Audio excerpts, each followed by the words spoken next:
Après qu'une femme âgée a vu son fils mettre sa fille enceinte à la porte, elle a révélé son plus grand secret, quelque chose qu'elle avait caché à son fils pendant des décennies. « Pourquoi tu ne me l'as pas dit avant, maman ?» a demandé l'homme à sa mère alors que des sentiments de regret envahissaient son cœur. « Qu'est-ce ce que je vais faire maintenant ?» se disait alors que des larmes coulaient sur ses joues et que son cœur battait la chamade. Elle était assise sur son lit avec une bandelette de test de grossesse positive accrochée entre son pouce et son index. Alors que toutes sortes de pensées traversaient son esprit, Stéphanie pleurait en silence, faisant de son mieux pour ne pas attirer l'attention de son père ou de sa grand-mère. Soudain, la porte de sa chambre s'est ouverte et son père, Franck, est entré. « Viens, Stéphanie, disait Franck. Maman et moi t'attendons à la table du dîner. » Au lieu de regarder son père, Stéphanie s'est retournée et a glissé le test de grossesse sous son oreiller. Puis, elle a rapidement séché ses larmes avec ses doigts avant de faire face à son père. « Je descends dans une minute, papa. » Stéphanie a souri à son père, qui n'était pas ravi de ses tentatives de cacher la vérité. « Est-ce que quelque chose te dérange, Stéphanie ?» lui a-t-il demandé. « Oh, non. Je ne peux rien lui dire, » se disait Stéphanie en forçant un sourire. « Rien, papa. Qu'est-ce ce qui te fait croire ça ?»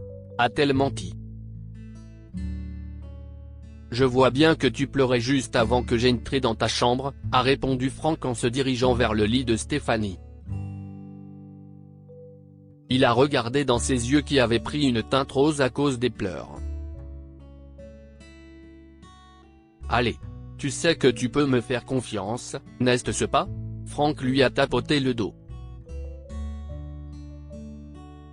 Stéphanie a pris une profonde inspiration avant d'ouvrir la bouche pour raconter un autre mensonge. « Je le sais papa. Mais il n'y a vraiment rien à dire. Je pensais juste à maman et elle me manque. » Juste à ce moment-là, les yeux de Franck se sont fixés sur l'oreiller de Stéphanie, et il a tendu la main pour le ramasser. « Non, papa, » a dit Stéphanie d'une voix faible juste avant que Franck ne soulève l'oreiller. Son front s'est plissé alors qu'il prenait le test de grossesse. « Tu es enceinte ?» a-t-il demandé. « Oui, papa, mais… » Stéphanie a essayé d'expliquer, mais Franck a refusé d'écouter. « Qu'est-ce ce qui t'a pris ? Tu as perdu la tête ?» Franck a jeté le test de grossesse sur le sol et s'est frotté le front. Stéphanie s'est mise à pleurer de façon incontrôlable avant que Franck ne lui conseille de se débarrasser du bébé. « Écoute, Stéphanie. Nous ne savons pas qui est le père, alors mets fin à ta grossesse. Tu es trop jeune pour élever un enfant, mon amour, » a dit Franck calmement. « Quoi ?» a répondu Stéphanie en essuyant ses larmes avec sa manche. « Non, papa. Je ne peux pas faire ça à mon bébé. Alors quoi ? Tu envisages d'élever un enfant ? Oui. Si est mon bébé. Je vais l'aimer et lui fournir tout ce dont il a besoin. » « Eh bien, si est ce que tu comptes faire, alors tu ne vivras plus sous mon toit, » hurla Franck.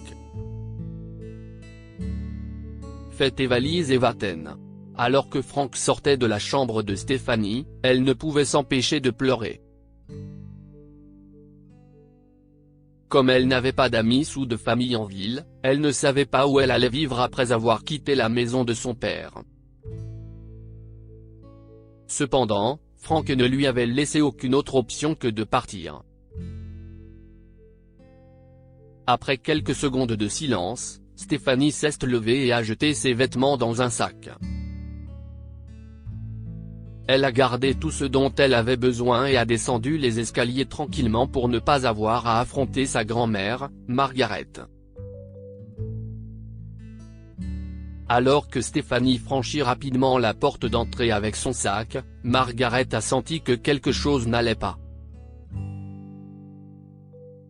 Elle était assise à la table du dîner avec Frank. Où va Stéphanie à cette heure-ci ?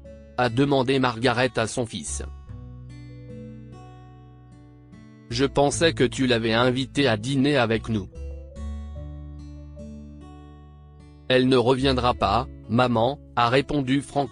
Comment ça, elle ne reviendra pas ? Je l'ai mise à la porte. Mais pourquoi ? Après avoir appris ce qui s'était passé, Margaret a commencé à réfléchir à son passé similaire. Il y avait quelque chose dans son passé qu'elle avait caché à Frank, mais elle pensait que c'était enfin le bon moment pour révéler son secret. Mon fils, il faut que je te dise quelque chose, dit Margaret. Disait-elle sévèrement après avoir terminé son repas. Bien sûr, maman. Vas-y, répondit Frank. Ce que Frank a ensuite entendu était quelque chose à laquelle il ne s'attendait pas. Savais-tu que l'homme que tu appelais ton père n'était pas ton père biologique ? Lui demanda Margaret. Qu'est-ce ce que tu dis, maman ? Frank a regardé sa mère dans les yeux et ses sourcils se sont rapprochés. Si est-il vrai, Frank ? Tu es né avant notre mariage, révéla-t-elle en tripotant sa fourchette. Puis, Margaret a raconté son secret à Frank. Elle a révélé qu'elle était tombée enceinte au début de la vingtaine, mais que son petit ami avait refusé d'assumer ses responsabilités et l'avait abandonnée dans la rue à l'approche de la date prévue. Après avoir passé quelques jours comme sans-abri, elle a commencé à accoucher dans la rue, tandis que les passants la regardaient hurler de douleur. Rapidement, un homme aimable a appelé le 911 et les ambulanciers sont arrivés. Ils m'ont aidé à accoucher et m'ont emmené dans un refuge où je pouvais m'occuper de toi, s'est souvenue Margaret. Pendant que Margaret était dans le foyer, l'un des ambulanciers a continué à lui rendre visite fréquemment pour voir comment elle et son bébé allaient. À cette époque, elle ne se doutait pas qu'elle allait l'épouser quelques mois plus tard. Cet ambulancier était l'homme que tu connais comme ton père, Frank, a déclaré Margaret. Après notre mariage, nous avons décidé de te cacher la vérité. Frank n'arrivait pas à croire ce que sa mère venait de lui dire. Maman, tu aurais dû me le dire avant, dit-il en se levant de son siège. Je n'ai jamais ressenti le besoin de t'en parler, mon fils, jusqu'à ce que je voie Stéphanie partir aujourd'hui, a dit Margaret. Tu n'aurais pas dû lui demander de mettre fin à sa grossesse. Si j'avais fait la même chose, tu ne serais pas ici. Tu as raison, maman, a dit Frank, réfléchissant avec un lourd regret avant d'enfiler sa veste. Je vais aller la chercher. Frank quitta la maison et commença à chercher sa fille dans les rues.